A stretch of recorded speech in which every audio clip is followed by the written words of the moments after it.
So this week it's me and Steph, and we have a fun topic to talk about too, but we were also getting caught up on what we're both reading and watching lately. Yeah. So that's probably what our icebreaker will be here now.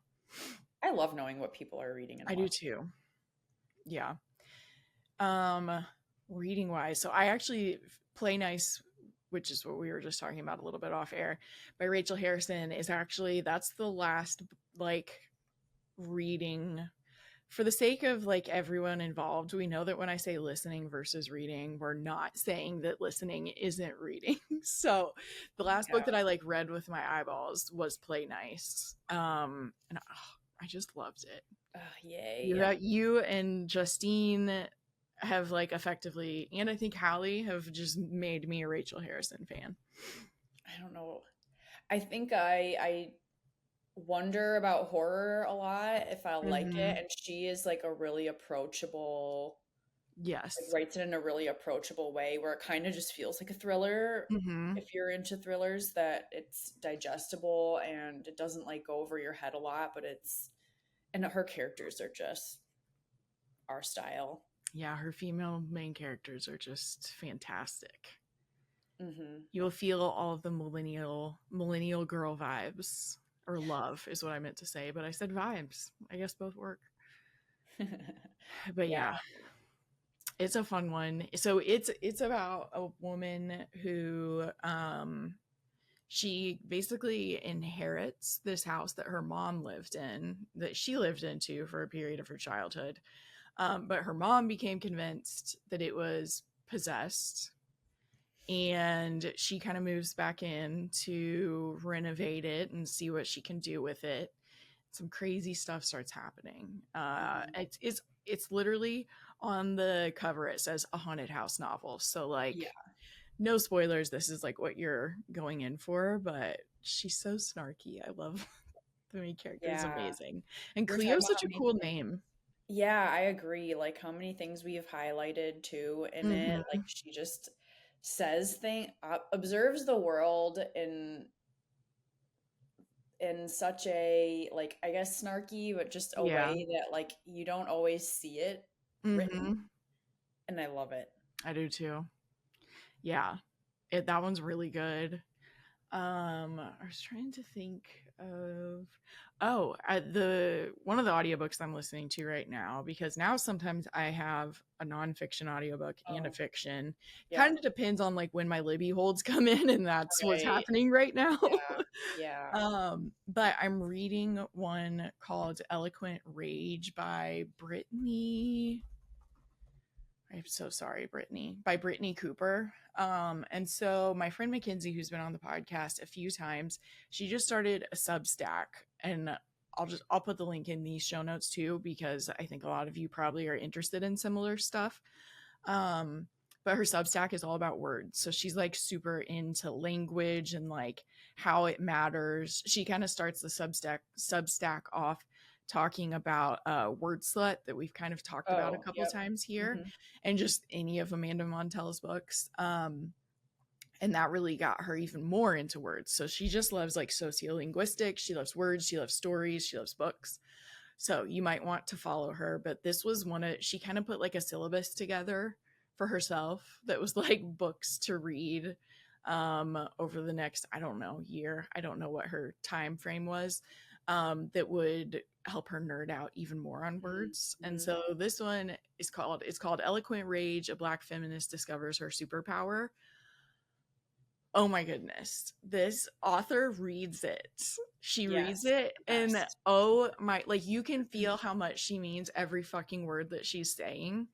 And at the very beginning, the first chapter is all about sass and like the different, how it has positive and negative connotations, and has a line at one point where she's like, and not only am I a Black woman, I'm a fat Black woman. So my sass is like never appreciated, or like she's talking about how it gets perceived even more negatively. But the way that she said it was just like, it's heavy material, but she was making me laugh so much. And the whole first chapter too is all about how she has been angry about things her whole life and not been afraid to just be the person who will talk about those topics. Yeah. So I love you, Brittney Cooper, is what I'm saying, basically. Oh, that's cool. Yeah. Hold on, I'm scratching. Oh, yeah. Get in here. Come on. Come on. In or out? In or out? Lillie. Okay. My God. She like scratches at the door and then she sits there. And I'm like, oh, you just wanted to know what was going on. So I'm Harley's like that. I need to get a cat door, seriously. Anyway, Oh, that sounds yeah. really good. So you're not done with that one? Yeah, that one I'm currently listening to right now, and I'm really enjoying it. And yeah, she's just diving into all kinds of subjects. Oh, was it in that one? No, that was another one I read recently. But I was reading one recently. So like in general, trying to broaden my perspective on feminism, because like very mainstream feminism is one thing. Right. And it's not always, actually about equality for all women. And so I've been wanting to read some more of that. And I was even it was Hood Feminism was what I listened to like earlier this month.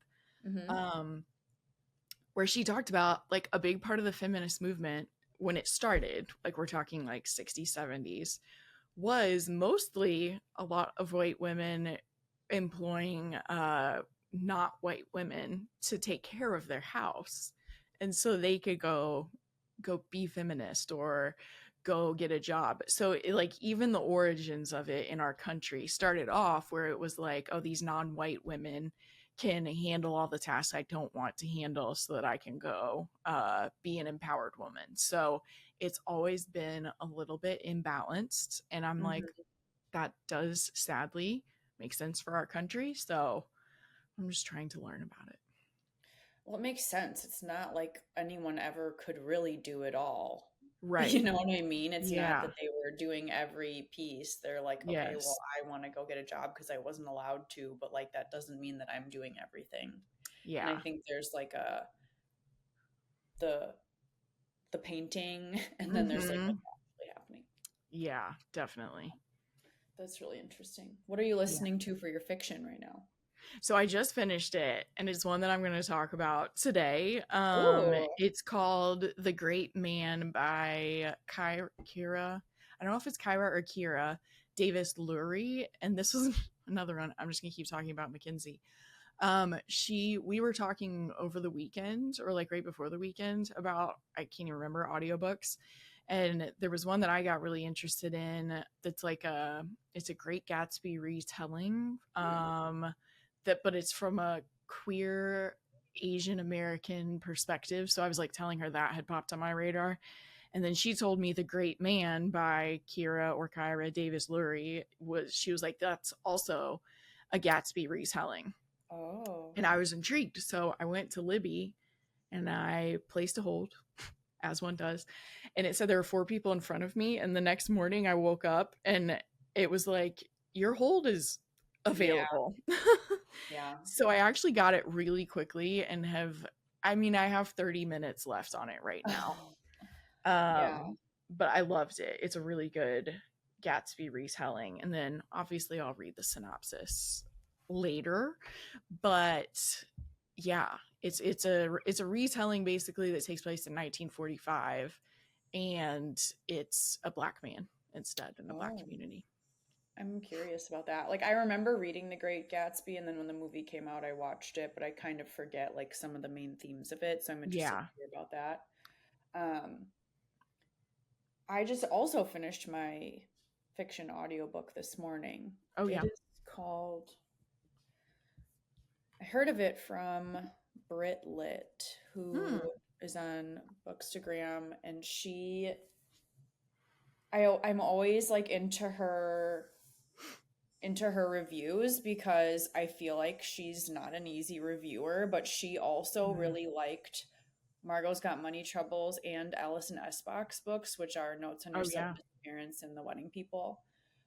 So she posted this book called Francine's Spectacular Crash and Burn. Oh, okay. And It's kind of a similar, like, big topics, but Mm-hmm. like told in a way where you can find like some humor in them. Yeah. And I've also been like hoping somewhere behind the scenes to find some stories like that that are not always about white women. And so Yes. like this one is not. And so it was just really interesting. And I don't know if I learned anything to talk about it today, but I might talk about it later just because it is like I hadn't read anything like it before, but it was, and Mm-hmm. Bonnie Turpin obviously is amazing. So she Nice. created it. Ah, I love her. I know her voice is so unique. I remember the It first time I is. heard her was in Grady Hendrix's vampire book. Oh, wow. And I was like, who is this? Like, Yeah. this is fantastic. Yes. Because I was, and then I remember like rating it, and I'm like, the story was fine, but like the narration was incredible. I know. That's what has me almost listening to a book about a pirate. We'll see if it happens. Yeah. Yep. Mm-hmm. Yeah, she's amazing. I really love her and Angel Peen are two of my favorites right now. Oh, so good. Also, speaking of audiobooks and nonfiction, a book that has been on my radar for a while, but like I don't know if I could like handle it, unfortunately, right now, is um The Barn. I think it's about Emmett Till, because didn't the anniversary of his death just come up? Yeah. That one is on my Libby, just like straight available, but I believe the some people's feedback on the audio is that the timelines shift so much that sometimes Oh. it can be challenging on audio. Mm. But I'm still very intrigued. If anyone has listened to or read that, I'd be interested to hear what people's feedback Yeah, me too. was. Oh, and Yeah, then that's just gotta be. a real quick drive-by. We finished a documentary on the Dallas Cowboys this weekend. Oh, nice. Yeah, I do like sports documentaries more than sports usually. Same. We finished the catfishing in the high school one. Yeah. Crazy. And then Gone Girls, about the a Long Island serial killer that Mm. was if anyone, it reminded me so much of Please See Us by Caitlin Mullen. Yes. Yeah, I remember you saying So that. we watched a lot this weekend. We don't usually watch that much TV. That's awesome. Every now and then it's nice to have that. Yeah. I need to. We'll see. We'll see. I've been narrating and editing an audiobook in the time that is normally like watching TV or reading time, but thank God for audiobooks because I can still listen while I'm working. Yeah, TV has definitely become like a buy, like a Yeah. It happens or it doesn't, like whatever. Right. That's what I've been running into too. Yeah. Well, I guess I can talk about my first one since I kind of teased it a little bit. Yeah, stuff we learned from fiction. Speaking of yes, I loved this idea because one, we love to talk about empathy in general and how much you can develop your empathy muscle with reading. And then there's also the kind of cool part that reading stories that have like some historical significance or just really any significance technically sometimes helps you like learn more about reality as well, even if it's what am I trying to say? It just left my head completely. Yeah, I don't know. But something about it being told in like a fictional story sometimes makes it more accessible. Oh, that's what I was gonna say. Even if you learn it directly from the book, or if it, I was thinking about it when I was looking at mine, if it makes you like Google stuff that you hadn't, or research stuff you hadn't thought about before. So yeah, we just love that part of fiction. So we wanted to talk about fiction books that taught us stuff. So as I was saying, with this The Great Mann by Kyra Davis Lurie, first off, this probably like her author's note that was at the beginning, which like by the way, more author's notes, let's put them at the beginning, because sometimes it just needs to be at the beginning, and like you have so much more context, especially with this one. So this author, her author's note, she basically talks about how much she loved The Great Gatsby and F. Scott Fitzgerald in general, like when she was in high school, like she loved reading it. And then she stayed a big fan of his work. But she also talks about how like there are some, the way she frames it is, while nothing he says ever seems to rise to the level of hate, he definitely had some racist stuff within his writing, is where she's headed with that, essentially. And in The Great Gatsby, I haven't read it in years, so I didn't really remember much at all. But in The Great Gatsby, there are three, I never know what to call it. I think she says that he calls them colored people. I know that is not the correct terminology overall, but that's how they're referenced in The Great Gatsby. And like, they're also wealthy. And to her, it like stuck out to her that to this man, part of like making this fantastical world was like, oh, it would be fantastical for Black people to also be wealthy. And so it was kind of part of the fantasy of the story. And so those three characters that only are on like one page stuck with her forever. And she was like, I want to know about like what those characters would have gone through, like if they were actually getting to live this American dream. So one of the big overarching themes of The Great Gatsby is talking about class warfare. It's within white people, but just class warfare, as well as like the American dream and what you're willing to do for it. So it's been so good listening to this book, because she's taking so many different approaches to the American dream by acting like we're in a world in 1945 where there's like this super wealthy community of Black people in LA. So that is me going on and on about just the author's note. But here's the synopsis. Settling in a local actress's energetic boarding house, Charlie discovers a different way of life, one brimming with opportunity. From a promising career at a Black-owned... Okay, this didn't start at the beginning. I was scrolled too far down. Okay. I will restart and I was like, I feel like we're missing stuff. So in 1945, Charlie Trammell steps off a cross-country train into the vibrant tapestry of Los Angeles. Lured by his cousin Marguerite's invitation to the esteemed West Adams Heights, Charlie is immediately captivated by the Black opulence of LA's newly rechristened Sugar Hill. Settling in at a local actress's energetic boarding house, Charlie discovers a different way of life, one brimming with opportunity. From a promising career at a Black-owned insurance firm, the absence of Jim Crow, to the potential of an unforgettable romance. But nothing dazzles quite like James Reaper Mann. Reaper's extravagant parties, attended by luminaries like Lena Horne and Hattie McDaniel, draw Charlie in, bringing the... Is it milieu? I think so. Bringing the milieu of wealth and excess within his reach. But as Charlie's unusual bond with Reaper deepens, so does the tension in the neighborhood, as white neighbors, frustrated by their dwindling fortunes, ignite a landmark court case that threatens the community's well-being with promises of retribution.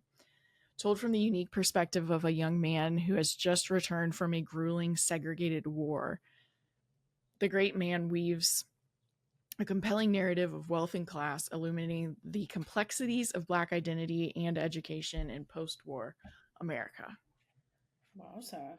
Yeah, so she really does a lot of things while using this story that is like super popular, especially in Americana. Most notably, like, can you imagine? This is what was really sticking out to me. Can you imagine being drafted and having to go fight in a war at a time when the government also still says you're only 3/5 of a person? You're not even a full person. However, we can send you to war. Mm-hmm. And then he goes through all of the horrificness that is war. And then he comes back to his home in the South, and it's back to like Jim Crow laws, and like you don't get to go in front of them in line. Like you always have to keep going to the back of the line. And I'm just like you want to talk about rage. Yeah. Like, can you imagine that? And we don't really talk about the fact that Black men also fought in World War II even when they were considered second-rate citizens in their own country. And I'm like, it's just fucked. Yeah. And the way that like only at so in so much of our history, the only people that were allowed to be mad were white men. Yeah, that's like it. you can't yell, you can't, or like you're gonna get in trouble. You can't, Yeah. like, what can you do without like huge, I don't know. Like, yes, obviously, eventually, people were mad, but like, I don't know. That's just crazy. Well, and they're the ones who have the least to be angry about. That's the other crazy part. I know, because I was thinking like, women, if you yell, you get sent to a mental institution. Yep. And or you could just get killed. It's so nasty. Just burned at the stake. Ugh. Yeah, that sounds really interesting. Yeah, it's really good. How long was it? The narration is really good. It's 9 hours.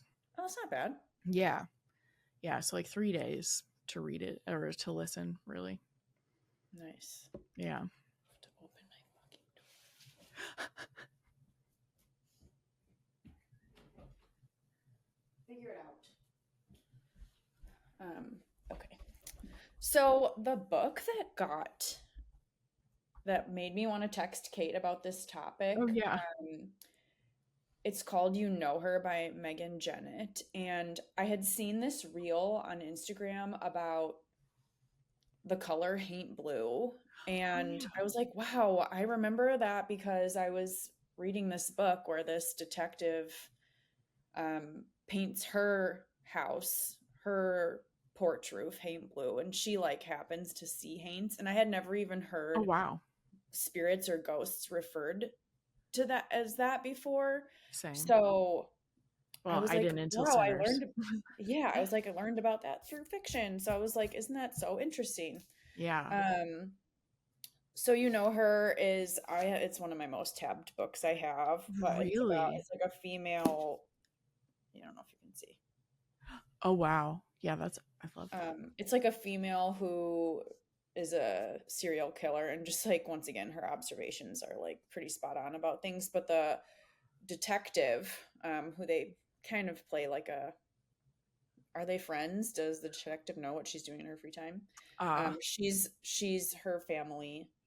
I think they're from the South, where that's what she painted her porch ceiling. 2 hours before he vanished, Mark Dixon stole a glass of wine. That's what bartender Sophie Brom tells the cops after they question her about the customer whose mutilated body has just been found. What she doesn't tell them is that she's the one who killed him. Officer Nora Martin is new to the Bel Air Police Department and is trying very hard to learn the ropes from Detective Murphy while ignoring all her male colleagues griping about a diversity hire. Relevant. Yep. When she meets Sophie, they build an uneasy camaraderie shared over frustrations. Overshared frustrations. As winter slides into spring and bodies start piling up, Nora begins to suspect that something's not quite right with the unnerving, enigmatic bartender. But will she be able to convince Murph, or will he keep laughing off the idea that the serial killer haunting their little town is a woman? So it has a lot to do with that, but also like I could take a whole nother book on just the detective, because she like kind of sees spirits, and I'm like, I love that. I do love that.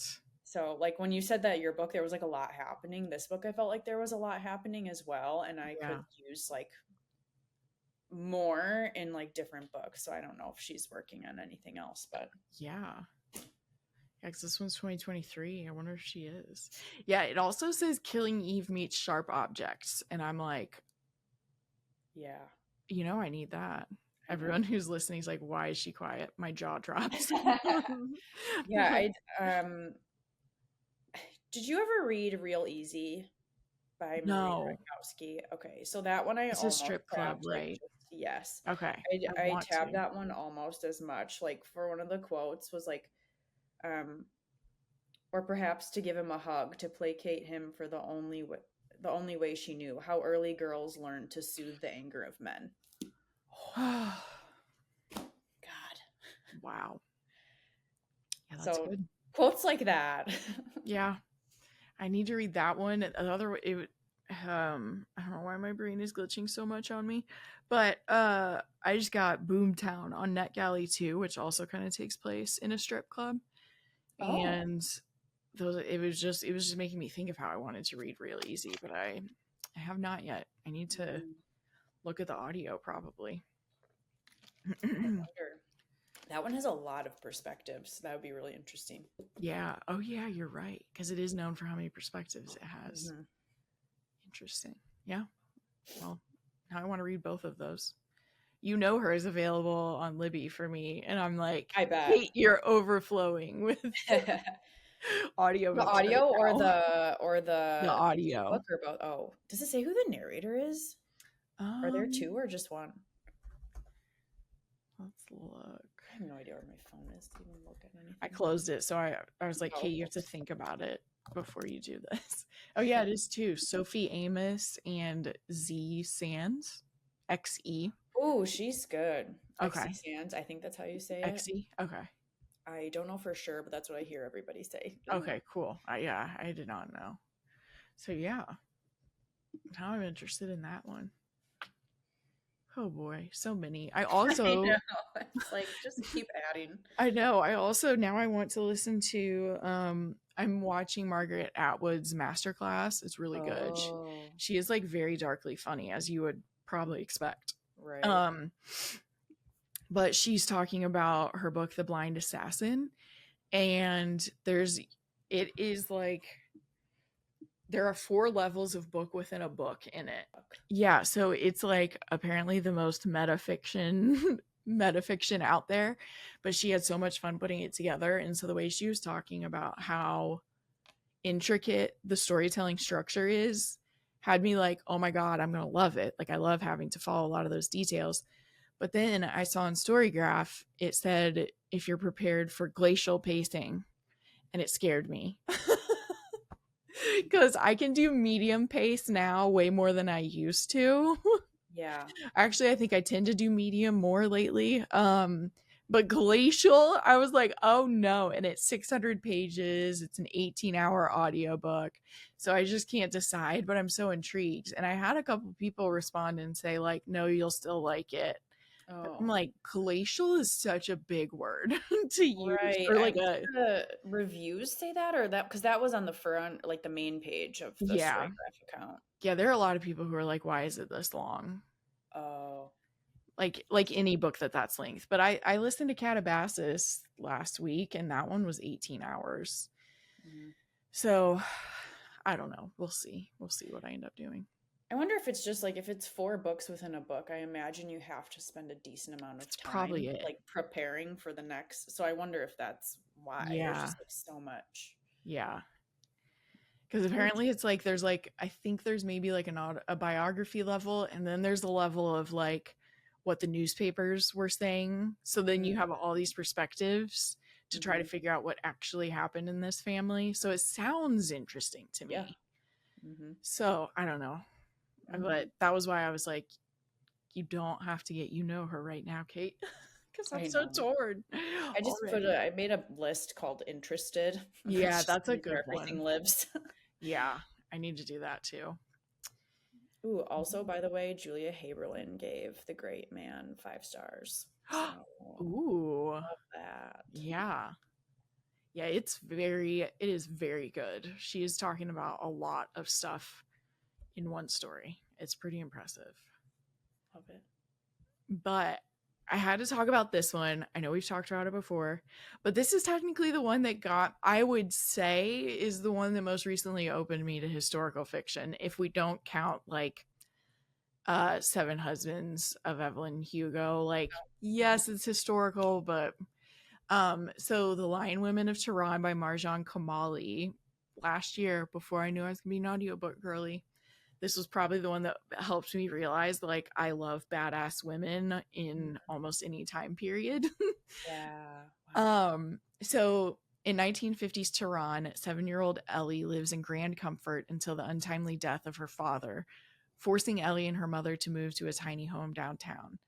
Lonely and bearing the brunt of her mother's endless grievances, Ellie dreams for a friend to alleviate her isolation.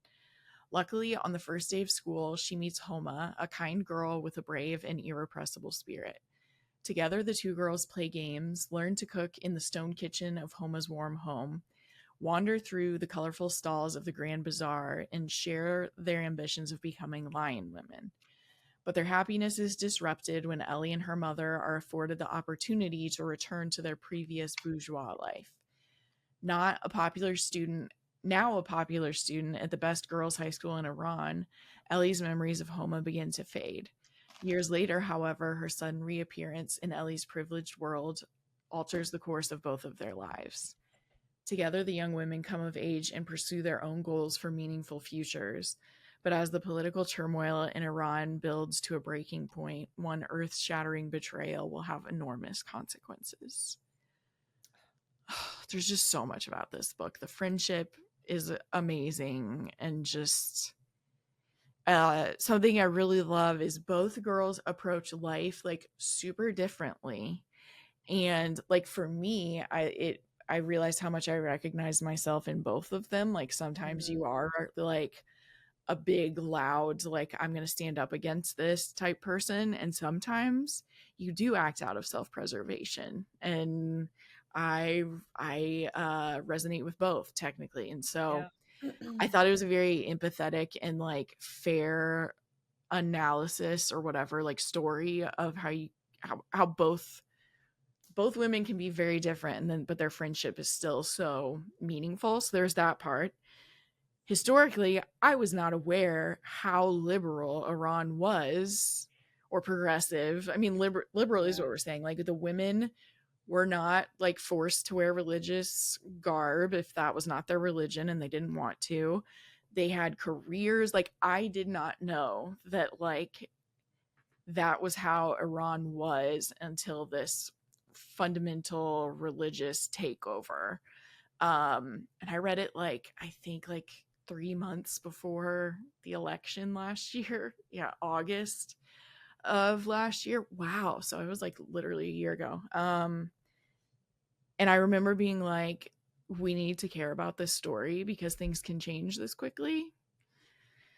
And a year later, it just feels more relevant. So yeah, there's that. But it's just, it's a very powerful story. Yeah.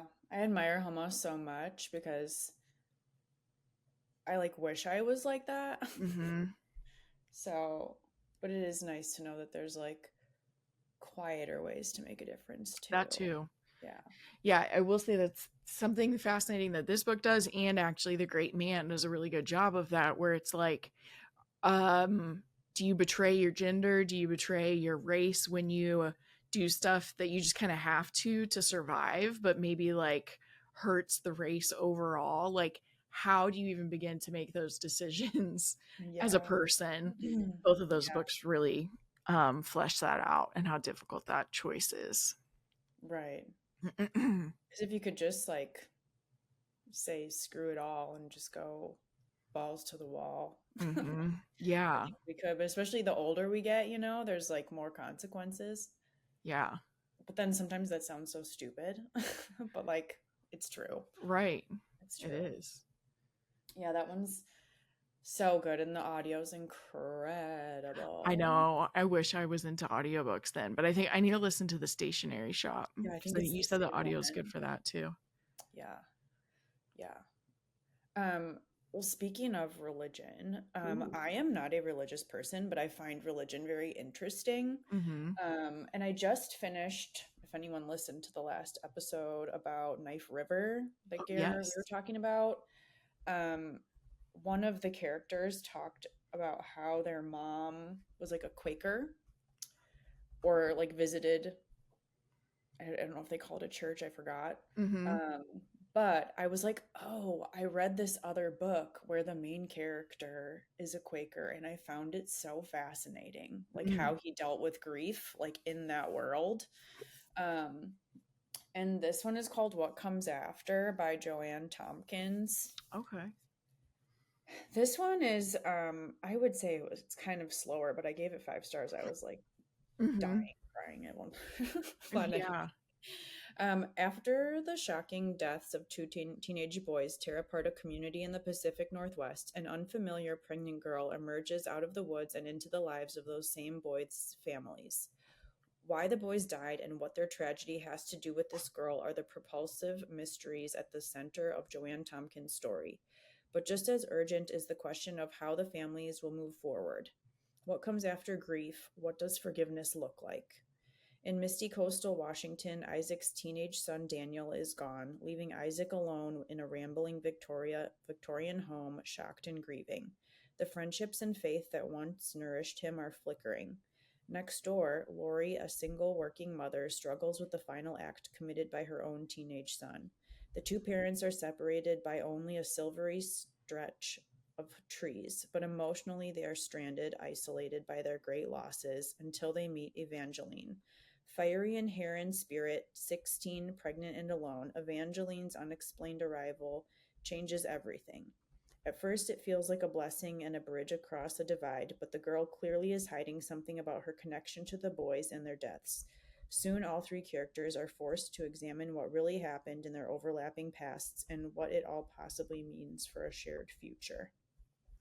Wow. Yeah, I think like when we were talking with Gare about just like bleak kind of books Yes. and like processing what happens after a really tragic event. There's something about books about grief that it's like they're not fast paced, but they No. can be like so incredibly hooking. Like like you can hook you. And that's It's what like happened the here. stakes are still so high. I think that's some of it is like emotionally it's such a huge thing to work through. Correct. And there's so many ways you can go about it, and the decisions are typically not always great. No. But like you can understand why they're made. So the Isaac, he is a Quaker, and so he talks about how he like will just sit in silence for a long time, or like he sits with other people from his church and they'll like ask questions, but you're not like, if the second it gets not neutral, I guess you could say, like it's over. Like it's just like such an interesting process. Like what it is so foreign to me. There are pieces of it that sound like really nice. And then there's other pieces of it where I'm like, I don't know. So it was fascinating to me. I know I felt that way too, because I know a lot of their church or whatever, same as you. I'm like, I can't remember if it's called church. I think is so. Sitting in silence together. And I'm like there is the whole part of like being able to be alone with yourself, or I mean you're in a group in that case, but like for a lot of I'm not saying that it's like always easy for me, but it's not totally difficult for me to sit in silence. Actually, I kind of love it. But when you're having that heavier stuff, it's like more intimidating to do that, but you're like a lot healthier if you can kind of like connect with the part of yourself that's like, you are okay right now. Yeah, right. So that stuff always, I think it's the same stuff, some of the same stuff in Quakerism or whatever it is probably the same stuff that intrigues me with like Buddhism as well. Yeah, I could see that, because I think one of the things that was really hard is like the anger that like pushes through, like to try and overcome that and to sit in that, like you're so mad. And it just was like, it was hard for him. And I mean, who wouldn't be? Your kid died. I know. I don't know how parents move on from that. I was like trying to think of the way to word it, and I'm like, that's literally it. That it has to be one of the worst things to live through, I would assume, is like outliving your children. Yeah, there's some really interesting things online, like not to be super morbid, but somehow this account came up of like, I think if you ever read books like The Collected Regrets of Clover, where she's like a death doula. Okay. Like now that I've read about that, it's such, I guess I could have talked about that today. Like it's such a fascinating topic, and how important those people are. And like somehow it came up on my feed, and it was just like such a fascinating thing to like make it like not scary, and like how you move through it. And I was like, I don't know how much this is going to come up now, because I kind of like went into it a little bit. Yeah. But like I don't know. It was just fascinating. It is fascinating because there are people like, I think almost all cultures, maybe other than ours, talk about death more, and it's like not as like nerve wracking and like, oh, we don't talk about that, like, and they have more rituals around it, I think too. But like, yeah, the people who are death doulas are fascinating. Yeah, there was this clip that I've seen multiple times now about this Australian mom on a podcast with three guys. Mm, She talks about losing her daughter and like the way she talks, because it's been like 10 years. So she's able to talk about it without like breaking down at this point, because she's like, I've gone through it. And I think that's the only thing you can do. that's true. And so, and it was, I'll never remember the clip, but like I've seen it now like 3 times, and it was such a interesting thing to listen to this woman talk about. Yeah. Yeah. It really is. Well, my next one has some loss in it. I definitely thought of this one because I just read Vanessa Lillie's second in this series. So Blood Sisters is the first one. Mm-hmm.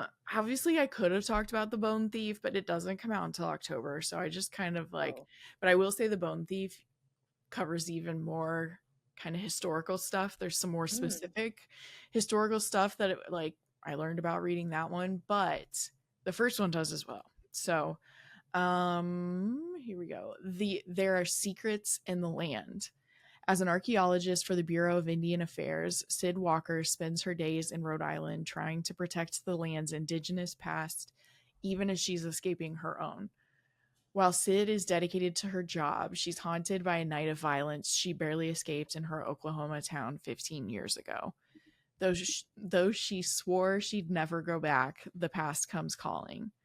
When a skull is found near the crime scene of her youth, just as her sister Emma Lou vanishes, Sid knows she must return home. She refuses to let her sister's disappearance or the remains go ignored, as so often happens in cases of missing Native women. But not everyone is glad to have Sid home, and she can feel the crosshairs on her. Still, the deeper Sid digs, the more she uncovers about a string of missing Indigenous women cases going back decades. To save her sister, she must expose a darkness in the town that no one wants to face, not even Sid.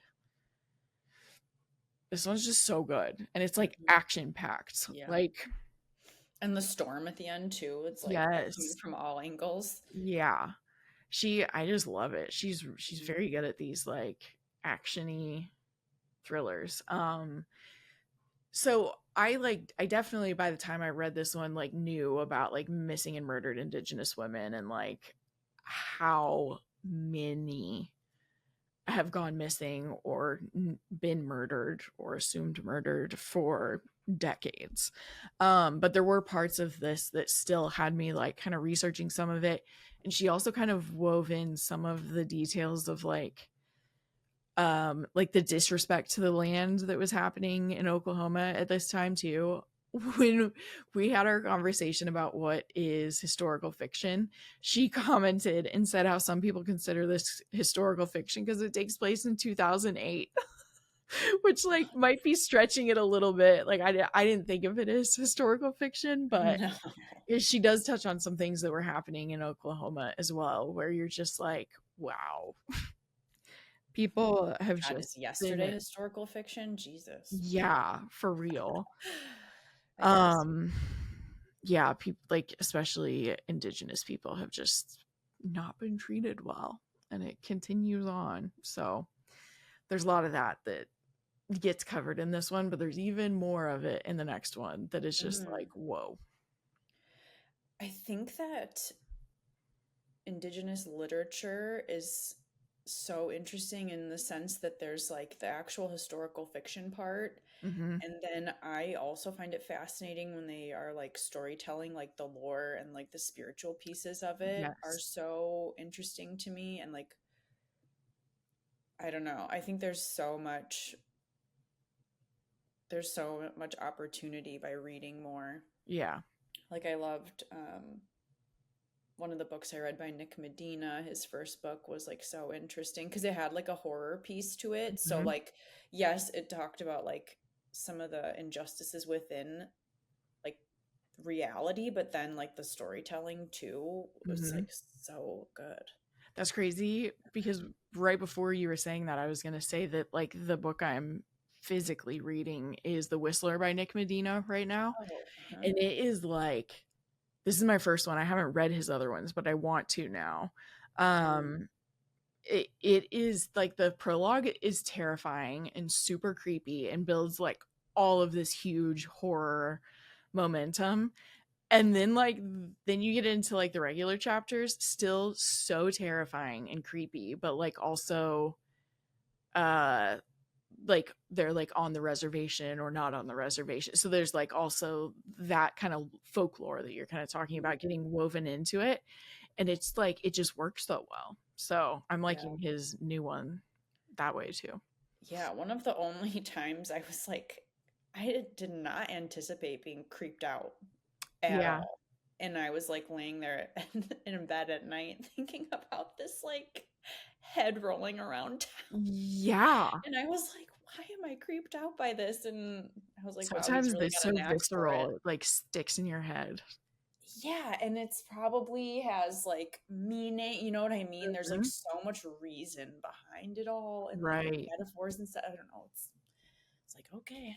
Yeah, totally. I love that. Yeah. Some good ones. I love Vanessa too. Yeah. And then she's part of the quad group that has a new book coming out as well. Which one was Wicked? Wicked Something Deadly, no. Widows? I thought it was 2 W's. I thought so too. Well, I guess Wicked and Widows. Hey, let's see what it says here. Wicked Wanted Widows. I thought it was 3. Yep. With Kimberly Bell. Ooh. And Kate Holohan and Lane Fargo. Nice. Oh, I'm not sure about how to move on to the next thing. That's okay. How many do we have left? 2? I have 2. Okay. Well, I think that one that I thought was really interesting and has a really gorgeous cover was Do What Godmother Says. Yes. By Shelley Stratton. This is one of the most beautiful covers I think it's amazing. I like a little fleur-de-lis black and like gold, a vintage gold frame. You're gonna get me every time. And the like paint drips from the text. Yeah. So this is dual timelines and it takes place, well, it'll say, but it's probably one of my favorite, like going back in time. Yeah. Shanice Pierce knows better than to heed bad omens, but she has a hard time ignoring the signs when she finds herself newly single and out of a job on the same seemingly cursed day. Then, while cleaning out her grandmother's house, Shanice comes across a painting she hasn't seen in years. Drawn to the haunting portrait in a way she can't explain, Shanice accepts her grandmother's offer to keep the family heirloom. She soon uncovers the story of the artist, a Harlem Renaissance painter named Estelle Johnson. The young woman was taken under wing by the wealthy art patron Maud Bachman, or Godmother, as she insisted her artists called her, and vanished shortly after the Bachmans' brutal murder a century ago. As Shanice digs deeper, she becomes convinced she's being stalked and that the deaths happening around her are connected to the staggering offer she turned down for the painting. But the truth hiding in plain sight is even more shocking and deadly than Shanice could have possibly imagined. So there's like this psychological aspect of it of like, am I going crazy? Like, so much stuff is happening to me. But then also, so like there's a major thriller part. Yes. And then you're wondering like what's happening to her relative in the past who, like you talked about earlier, like she thinks she got this like amazing opportunity, but like is anything in that era as good as it seems? Or is it too good to be true? Black women, yeah. Especially if you have some talent and someone else could make money off of it. Yeah. So I had never really heard about, like, how many times are we going to talk about this today? Granted, it's not always about, like, I didn't know much about Quakerism either, besides maybe when we talked about, like, the Pilgrims. I don't know. But, like, but I am like, how many times can we say, like, I didn't know much about this? And that's, like, Yeah. so stupid and so depressing. Yeah. But I didn't know about the Harlem Renaissance or, like, anything like this happening. But it tracks with I life know. at that time, I'm sure. Yeah, I didn't know about the Harlem Renaissance until the last 2 years, maybe 2 years. I don't know. There's just so much where I'm like, we could have included more in history class, like, because there's so many, like, not even, I think some people get hung up on thinking that means only bad things, and it's like, no, not even that. We're just like not including some of the great things that happened in history too.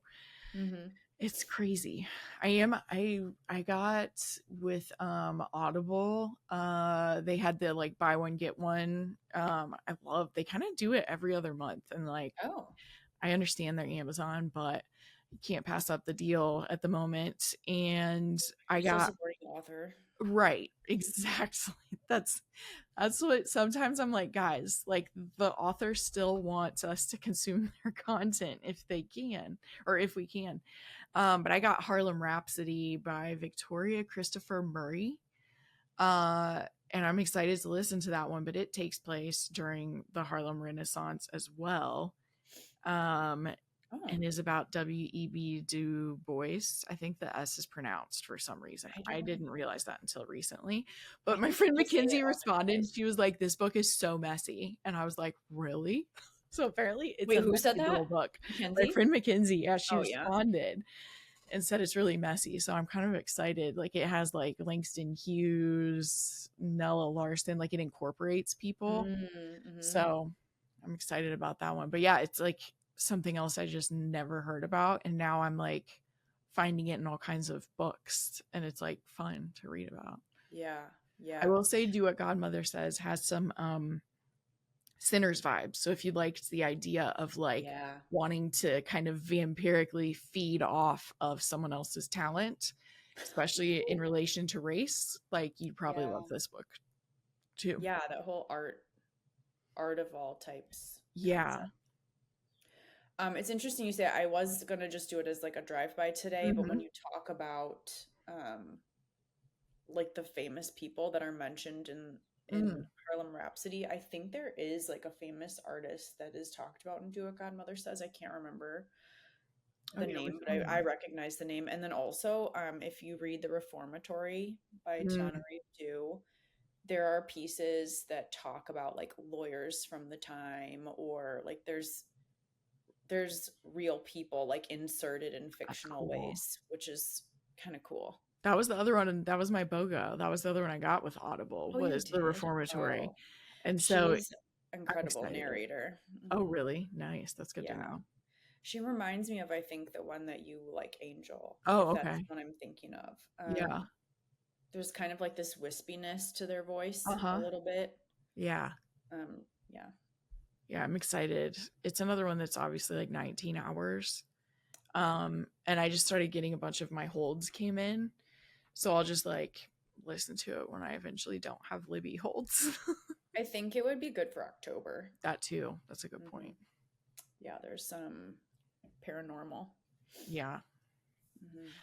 Well, speaking of books that incorporate real life people into fiction, I'm just going to keep talking about Mackenzie today. Sound like I'm obsessed with her. I'm like, Mackenzie wore a pink shirt, so I wore a pink shirt. And I'm like, am I following her? She's Miss USA to NBA, for anyone who's like, I really need to follow this Mackenzie person. But she has pollinated my reading style for sure. And then she loves to send me DMs, like in all caps, like, stop influencing me when I'm talking about books. So it goes both ways. But she recommended this when she came on at the beginning of the year. My Government Means to Kill Me by Rashid Newson. And it's also, this author is the writer and producer of The Shy. I think you say Shy, right? It's Chicago, The Chi, Oh, Narcos, and Bel Air. So this dude has been writing some stuff for a while, but this one, Andy's from Indianapolis. That's what made me pick this up, because you and I saw it as a local author when you were in Indianapolis. Yeah. So I listened to it. But born into a wealthy Black Indianapolis family, Earl Trey Singleton III leaves his overbearing parents and their expectations behind by running away to New York City with only a few dollars in his pocket. In the city, Trey meets up with a cast of characters that changes his life forever. He volunteers at a renegade home hospice for AIDS patients, and after being put to the test by gay rights activists, becomes a member of the AIDS Coalition to Unleash Power. ACT UP is the acronym. Along the way, Trey attempts to navigate past traumas and searches for ways to maintain familial relationships, all while seeking the meaning of life amidst so much death. So this one is heavy in a lot of ways, as you can probably tell. Yeah. Because it's obviously like very much talking about what it was like to be both Black and gay in the 80s. Yep, in the 80s. Which like would just be so difficult, because even like within, I mean, it covers all of it. Even within like the Black community, it was like extra looked down on to not be a super masculine man. So there's all kinds of stuff that was going on for someone in that time period. But he also kind of writes it. He writes like the chapters are like lesson one. So it almost it's almost written like it's like essays of a memoir. It's kind of like that's the structure it reminded me of. Yeah. And he kind of like each chapter is a lesson he learned in his time in New York City. So yeah, it's so unique. And like it's not spoilery, like the Trumps are a large presence in New York City, like the whole family is in the 80s. And so like all of a sudden like there's like Fred Trump popping up and you're like, whoa. And unfair housing practices from him in the 80s, 40 years ago. So there are these real life people that pop up and you're just like, oh yeah, I guess I see how we got to where we are in 2025, which has also been a theme for me this year, is trying to figure out how we got to where we are, or just have a better understanding. I generally know how, but you know what I'm saying. Yeah, like the details and the small things that like had a bigger effect probably than people thought they would at the time. Yeah. Mm-hmm. So but it's not a memoir, right? It's fiction. No, it's fiction. Okay. It's just kind of like written like the characters looking back on his time there and what he learned. I like that. Yeah. And it's pretty short. I think it was like a 6.5 hour audiobook. Yeah, 270 pages. Tell me it's shorter than 8 hours. I know. Yeah, sometimes when I'm like 13. Right. I know. I know. Yeah, that's really fascinating sounding. Mm-hmm. Have you ever read it's not Rebecca McKenna, it's Rebecca. She did I think it's called The Great Believers. It's got a yellow cover. She also wrote like I Have Some Questions for You or something. Oh, Rebecca Mackay. Oh Mackay. Yeah. Yes. That one I believe took place during, or at least part of it takes place during the AIDS epidemic, and I've in Chicago heard it's really a powerful story. Wow. As well. Yeah, I didn't realize she wrote non-thrillers. Yeah. That's cool. Yeah, I've heard it. I mean, I think anything 1980s Chicago is going to be heavy. Mm-hmm. Mm-hmm. Well, speaking of yellow covers, did it to myself. The one, probably one of the first non-thriller books I had read in a while was The Yellow Wife by Sadeka Johnson. And she, I mean, people were like posting this all over the place at that time. Mm-hmm. This one's also pretty short. It's under 300 pages. And I would say for like a historical fiction, I felt like the pacing was like really fast. Nice. Born on a plantation in Charles City, Virginia, Phoebe Dolores Brown has lived a sheltered life. Shielded by her mother's position as the estate's medicine woman and cherished by her master's sister, she is sent. Hold on a second. Shielded by her mother's position as the estate's medicine woman and cherished by the master's sister, she is set apart from the others on the plantation, belonging to neither world. She'd been promised freedom on her 18th birthday, but instead of the idyllic life she imagined with her true love, Essex Henry, Phoebe is forced to leave the only home she has ever known. She unexpectedly finds herself thrust into the bowels of slavery at the infamous Devil's Half-Acre, a jail in Richmond, Virginia, where the enslaved are broken, tortured, and sold every day. There, Phoebe is exposed to not just her jailer's cruelty, but also to his contradictions. To survive, Phoebe will have to outwit them, even if it means making the ultimate sacrifice. So the contradiction is that, like, I think she was a little bit like fairer skin tone, and she was high like yellow. I wonder if that's married right. to one of the slave holders, and like they had kids, and so I think that was like pretty common that like these women were like all of a sudden in high class society. Mm-hmm. That's fascinating. I hadn't read the full synopsis. That sounds intense. It is a hard read at times, but it's like it moves. And then the author's note, because I had read this like a couple years ago. The author traveled there like with her family and was like looking at all the sites and like learning about this woman, and she's like, wow, what the heck? Like there's this enslaved woman that's all of a sudden married to this guy at this like awful place. Wow. So yeah, I have 3 of her books on my TBR.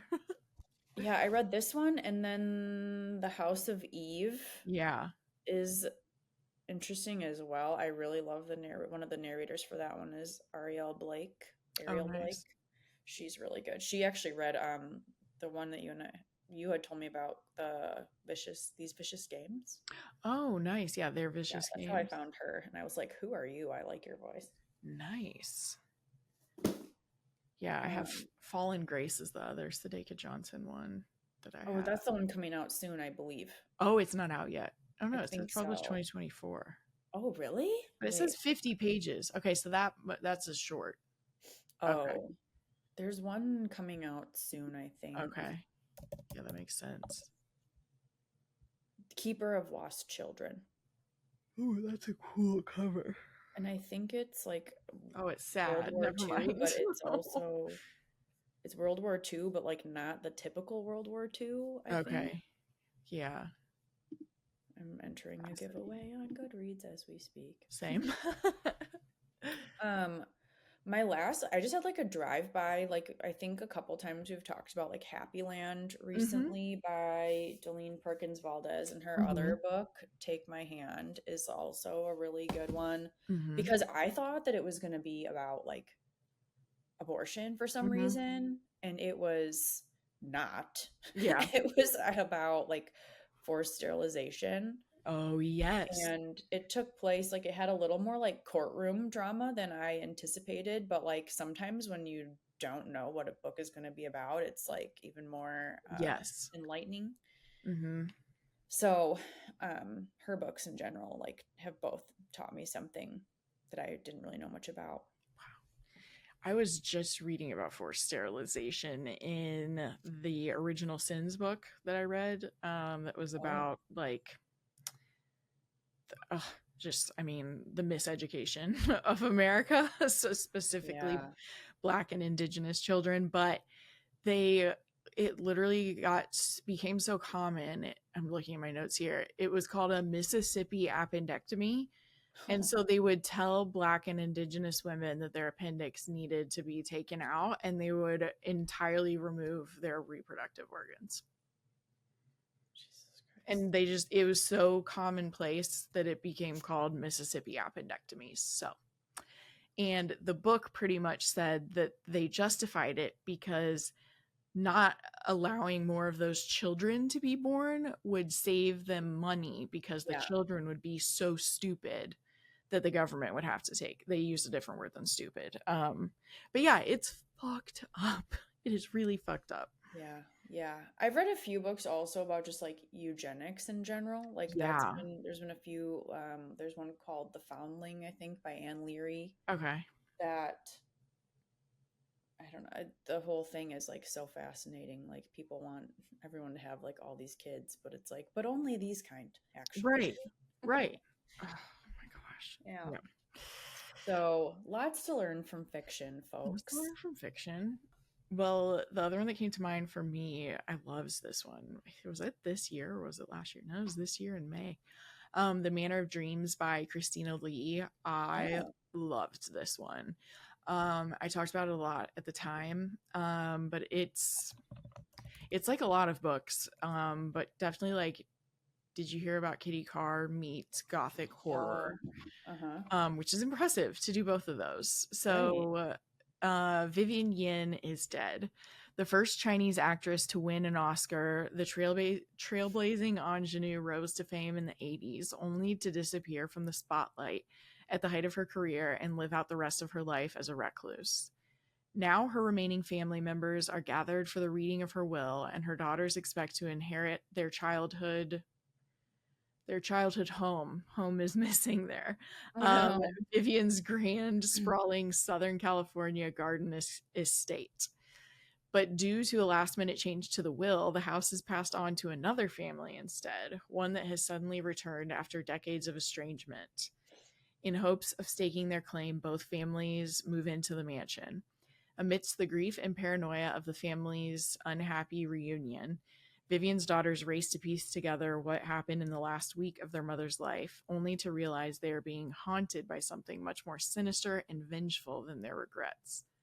After so many years of silence, will the families finally confront the painful truth about the last fateful summer they spent in the house, or will they cling to their secrets until it's too late? Yeah, there's so much that happens in this one, but you get like 3 generations, because you're getting like, you get Vivian Yin like at the beginning of her career, who is dead at like the beginning of the book, so we see her career. But what kind of does it, what's not even really touched on in the synopsis, is that like some of the haunting is a little bit related to, but not entirely. I don't want to give everything away, but like how many Chinese Americans were essentially enslaved to build the railroads, and like the horrific conditions that they lived through. And so then also that, then we also, especially with Vivian, you're getting that narrative of like someone who sees Hollywood for like the opportunity that it is to get herself like out of a situation essentially. But it it really is insane the amount of non-white people our country enslaved to build some of like the most important parts of it. So this one touches on that too. Yeah. Oh my God, I saw this post from an account just called like History. Mm-hmm. And it was this like beautiful Nice. black and white photo of like an indigenous man on a cliff. It almost looked like Yellowstone or a Yosemite or something. Mm-hmm. And like just the comment section of like the way we would think that, to me it's like obviously we did a bad thing. Yeah. By just like Yes. taking everything. Uh-huh. And the comments being like, well, they could have won the fight or whatever. And I was like, I did not know. Like, am I so naive and stupid that people think this way? And I'm like, I couldn't believe it. That's like one of my things that's making me aware, I guess, of my whiteness is like, I didn't know how many truly terrible white people there still are out there. Yeah. Who think things like that and post it on the internet. I know. I'm like, wow, that's so bold of you. Yeah. I don't understand that at all. Yeah. Because it's probably someone who could not win a fight if someone tried to come take their home. Right. There's these cultures that didn't have those type of weapons, and now you're saying that they should have won. Yeah. What? Yeah. Like, And they're up a against like land that was disease, theirs like all forever, kinds of and then stuff. all of a sudden we just tromp in and are like, oh, but you didn't beat me. Yeah, I know. But and then I think of like how many generations have taught their kids that. And so it's like the person making that comment was taught that that was a good thing, or that we should be proud of that. Yeah. And we earned it. And I'm like, it's this manifest destiny thing that like the founding fathers said, where it's like we were meant to have this, and so then like it takes on this like godly quality of like it was meant for us. Yes, like the sun is shining today for me because we did this. Yeah, it's I don't understand it. It's been interesting too, because like I'll hear, I've just been listening to more people, and sometimes like I may cut this out because I don't know if I'm gonna say it eloquently enough, but like it'll like even at the beginning of Hood Feminism, she was like, this is an uncomfortable book for white people to listen to.